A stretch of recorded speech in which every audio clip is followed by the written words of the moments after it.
네, 안녕하세요. 김프로입니다. 2024년에 중요한 선거 두 개가 있었거든요. 대만의 총통 선거랑 이제 미국의 대선이 있어요. 이제 뭔가 이제 대만의 총통 선거 결과가 13일 날 나왔는데요.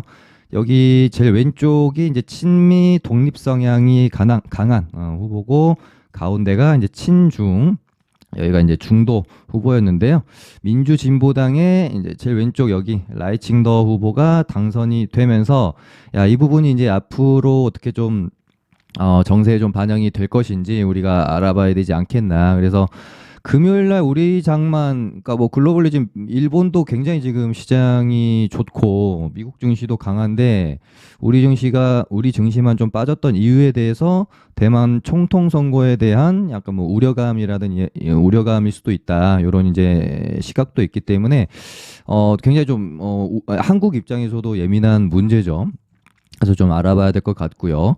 일단은 이제 친미 성향의 후보가 당선이 되어졌기 때문에 중국 입장에서는 대만에 대한 압박 강도를 좀 높일 수 있다. 그리고 압박을 넘어서 이제 시기가 언제가 될지는 모르겠지만 중국은 사실상 침공을 거의 기정사실하고 있죠. 시기만 지금 뭐 못 박지 않았고, 근데 뭐 이제 이 침공까지 가게 됐을 때는 이쯤 돼가지고 우리가 이제 뭐 여러 가지 좀 판단해야 될 부분이 있는데, 아직은 이제 침공까지는 시간이 좀 남아있기 때문에 여기까지 미리 걱정할 부분은 아닌 것 같고, 이번 이제 선거 결과로 나올 수 있는 부분은 이제 중국이 대만에 대한 어떤 압박을, 뭐 경제적 압박이나 봉쇄, 이런 부분들을 좀 생각을 해야 될 것 같고, 최근에 뭐 이제 미국과 이란의 호르무즈 해협에서의 뭐 갈등이나 뭐 예멘 후티 반군과 미국, 영국의 이제 수에즈 운하에서의 갈등 같은 아무튼 어지러운 부분들이 있는데, 거기다가 이제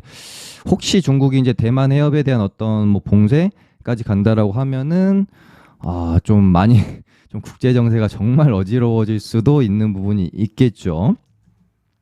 그래서 뭐 지금으로서는 중국이 뭐 대만 해협 쪽이 뭐 일부 봉쇄를 통해서 이제 TSMC가 뭐 전 세계 반도체 칩의 63%, 첨단 칩의 73%를 공급을 하고 있고, 대만 해협으로 지나가는 세계 컨테이너선이 뭐 절반가량이 된다라고 하니까, 대만 해협을 이제 봉쇄하는 것만으로도 뭐 TSMC한테도 굉장한 타격을 줄 것이고, 반도체 가격과 공급망에 좀 큰 영향을 줄 수가 있겠죠. 이 외에도 뭐 이제 군사적 압박을 통해서 이제 굉장히 이제 리스크를 계속해서 노출을 시키면서 이제 일상화를 시키는 부분이 있을 수 있겠고, 대만산 제품에 대한 관세 감면이나 뭐 이런 것들을 통해서 경제적으로 굉장히 이제 압박을 또 할 수가 있을 것이고요.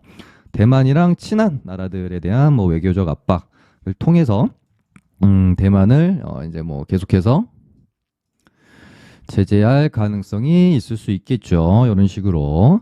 그렇다면은 일단 뭐 이제 중국이 대만에 대한 경제 봉쇄에 나설 시, 이거는 이제 블룸버그에서 최근에 예측한 부분이라서 제가 가져와 봤는데요. 세계 경제의 GDP 한 5%가 감소할 수 있다. 근데 침공을 할 시에는 10조 달러, 그러니까 뭐 일경이 넘어가는 금액이 되는 거죠.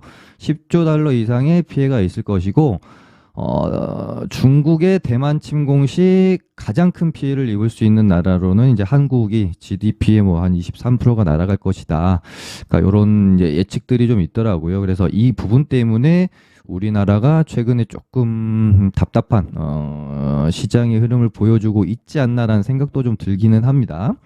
그렇다면 뭐 무조건 부정적인 측면만 있느냐, 또 그런 것은 또 아니에요. 일단은 TSMC가 어떻게 이제 우리한테는 최대 경쟁자잖아요. 그래서 미중 갈등 고조로 중국의 TSMC가 이제 압박을 받을 시, 양안 관계 지정학적 리스크를 회피하고 싶은 뭐 자금들이 우리나라 쪽으로 유입이 될 수 있는 부분은 있겠죠.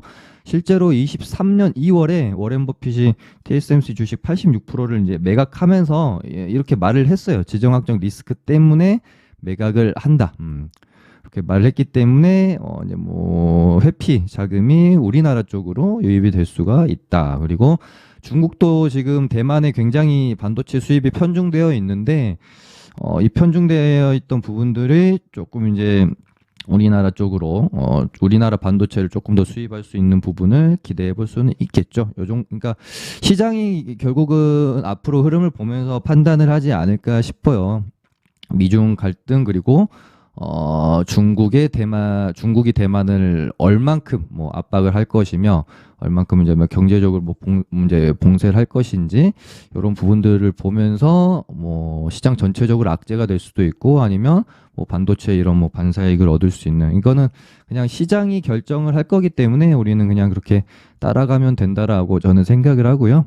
일단 현재 상황으로서는 뭐 제 개인적인 관점에서는 뭐 당장 뭔가 파국으로 치닫는다든가 중국이 뭔가 이렇게 드라이브를 세게 걸 거라고 생각은 하진 않아요. 왜냐하면 중국도 지금 경제가 굉장히 안 좋기 때문에 좀 몸을 사려야 되는 측면이고 미국도 지금 러시아 우크라이나 전쟁도 아직 안 끝났죠. 거기다가 최근에 우크라이나에 대한 지원 을 이제 그만하기로 이제 결정이 되어졌어요. 거기다가 뭐 이스라엘이랑 중동도 지금 계속해서 이스라엘 팔레스타인 전쟁도 끝나지 않았는데 최근에 뭐 이란과 뭐 갈등도 더 이제 미국 유조선 납포로 인해서 갈등도 더 고조되고 있는 상황이고 예멘 후티 반군이랑도 계속 지금 좀 싸우고 있는 상황이라서 미국도 지금 중국, 대만 여기까지 신경을 쓸 겨를이 없다.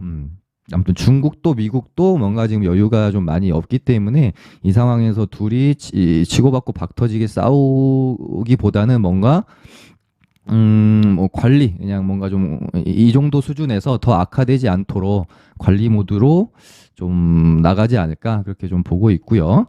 일단 뭐 이번 대만 선거 이후에 바이든 대통령도 우리는 대만의 독립을 지지하지 않는다라고 하면서 조금 뭐 이런 발언이 있었고 블링컨 장관이 대만 선거의 하루 전에 중국 차기 외교부장 기용 이제 될 것으로 거론이 되고 있는 류젠차오 중국 공산당 대외 연락부장과 뭐 회동을 했다라는 뭐 뉴스도 있는 것으로 보아서 당장 뭔가 좀 상황이 심각하게 악화되지는 않을 거라고 보고 있고 일단 저는 시간은 있다라고 보는 게 이제 라이칭더 후보가 취임이 5월이기 때문에 일단은 뭐 당장 뭐 시장에 뭐 엄청 크게 반향을 일으키지는 않을 거라고 개인적으로는 보고 있습니다. 일단 뭐 시장 분위기 봐야 되겠죠.